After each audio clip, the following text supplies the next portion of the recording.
Hello, ಎಲ್ಲರೂ ಏನು ಮಾಡ್ತಾಯಿದ್ದೀರಾ? ಇವತ್ತು ಬಂದು ನಾವು ಪನ್ನೀರ್ ಕರಿ ಡಾಬಾ ಸ್ಟೈಲಲ್ಲಿ ಮಾಡಬೇಕು ಅಂತ ಅಂದ್ಕೊಂಡಿದ್ದೀವಿ. ಸೊ ಫಸ್ಟು ಪನ್ನೀರು ಕಟ್ ಮಾಡಿಕೊಂಡು ಇಟ್ಕೊಳ್ಬೇಕು. ಎಷ್ಟು ಚಿಕ್ಕದಾಗಿ ಮಾಡ್ತೀರೋ ಅಷ್ಟು ಚೆನ್ನಾಗಿ ಅದಕ್ಕೆಲ್ಲ ಮಸಾಲೆ ಖಾರ ಅದೆಲ್ಲ ಅದು ಅಬ್ಸಾರ್ಬ್ ಆಗಿ ನಿಮಗೆ ಚೆನ್ನಾಗಿ ಟೇಸ್ಟನ್ನು ಕೊಡುತ್ತೆ ಅಂತ ಹೇಳ್ಬೋದು. ಅದಾದಮೇಲೆ ವೆಜಿಟೇಬಲ್ಸ್ ಈರುಳ್ಳಿ, ಟೊಮ್ಯಾಟೊ ಮತ್ತು ಮೆಣಸಿನ್ಕಾಯಿ ಕಟ್ ಮಾಡಿ ಇಟ್ಕೊಳ್ಬೇಕು. ಫಸ್ಟು ನಾನು ರೆಸಿಪೀಸ್ ಅಲ್ಲಿ ಏನೇನು ಬರುತ್ತೆ ಅಂತ ಹೇಳಿಬಿಡ್ತೀನಿ. ಪನ್ನೀರು, ಅದಾದಮೇಲೆ ತರಕಾರಿ, ಈರುಳ್ಳಿ, ಟೊಮ್ಯಾಟೊ, ಮೆಣಸಿನ್ಕಾಯಿ ಇದೆಲ್ಲ ಕಟ್ ಮಾಡಿ ಇಟ್ಕೊಳ್ಬೇಕು.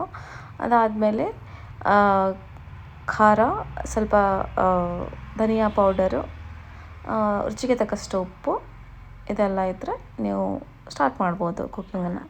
ಸೊ ಇವಾಗ ಎಣ್ಣೆನ ಹಾಕಿ ಅದರಲ್ಲಿ ಸ್ವಲ್ಪ ಜೀರಿಗೆ ಹಾಕಿ ಈರುಳ್ಳಿ ಹಾಕಿ ಮಿಕ್ಸ್ ಮಾಡ್ತಾಯಿದ್ದೀವಿ, ಫ್ರೈ ಮಾಡ್ತಾಯಿದ್ದೀವಿ. ಇದಾದಮೇಲೆ ಸ್ವಲ್ಪ ಈರುಳ್ಳಿ ಅದು ಸ್ವಲ್ಪ ಪಿಂಕಿಶ್ ಕಲರ್ ಆದಮೇಲೆ ಟೊಮ್ಯಾಟೋವನ್ನು ನೀವು ಆ್ಯಡ್ ಮಾಡ್ಕೊಳ್ಬೋದು. ಟೊಮ್ಯಾಟೊ ಹಾಕಿ ಮಿಕ್ಸ್ ಮಾಡ್ಕೊಳ್ಳಿ.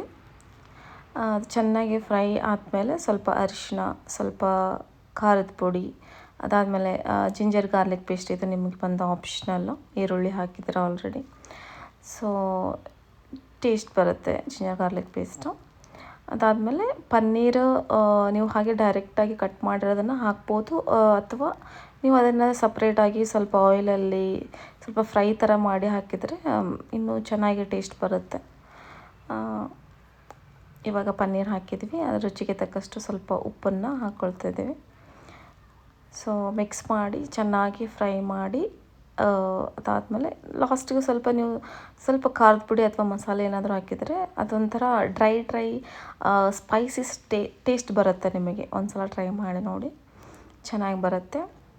ಅದಾದಮೇಲೆ ನಾವು ಸ್ವಲ್ಪ ಗ್ರೇವಿ ಕೈಂಡ್ ಟೆಕ್ಸ್ಚರ್ ಬೇಕು ಅಂತ ನಾವು ಸ್ವಲ್ಪ ಮೊಸರು, ಖಾರದ ಪುಡಿ ಮತ್ತು ಧನಿಯಾ ಪೌಡರನ್ನು ಮಿಕ್ಸ್ ಮಾಡಿ ಇಟ್ಕೊಂಡಿದ್ವಿ, ಅದನ್ನು ಮಿಕ್ಸ್ ಮಾಡ್ತಾಯಿದ್ದೀವಿ ಇವಾಗ ಪನ್ನೀರ್ ಜೊತೆ.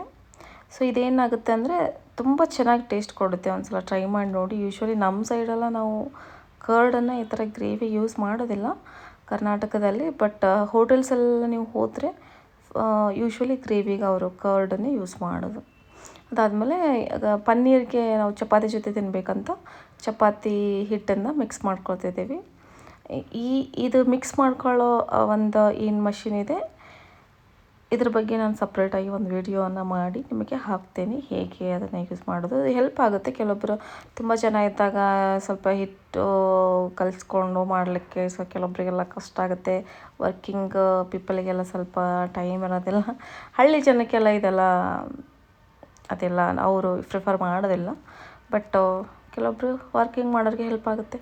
ಸೊ ಈ ಥರ ಚೆನ್ನಾಗಿ ಅದು ಮಿಕ್ಸ್ ಮಾಡಿಕೊಡುತ್ತೆ. ಸೊ ಇವಾಗ ನೀವು ಚಪಾತಿ ಜೊತೆ ತಿಂದರೆ ಚೆನ್ನಾಗಿರುತ್ತೆ.